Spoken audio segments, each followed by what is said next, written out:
Good morning বন্ধুরা, কেমন আছো তোমরা সবাই? আমরা দুজনে গেছিলাম বনগাঁয় পুজো দেখতে।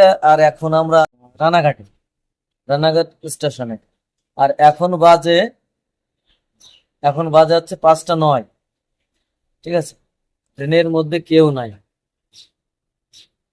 না একজন আছে আর বাকি কেউ নাই। সারা রাত বনগাঁয় পুজো দেখেছি, হাঁটতে হাঁটতে পুরো পা ব্যথা হয়ে গেছে, কিন্তু পুজোর প্যান্ডেল সব শেষ করতে পারিনি। ঠিক আছে। আমি কি করবো, আমি ক্লান্ত হয়ে গেছি। আরে পুরো ক্লান্ত, শুয়ে পড়েছে পুরো, রিজার্ভেশন টিকিট কাটাই লোকাল ট্রেনে। আর বনগা গিয়ে আমরা কয়েকটা ফটো তুলেছি, বেশি ফটো তুলতে পারিনি। তো দুই একটা ফটো তুলেছি, তোমাদেরকে একটু শেয়ার করবো।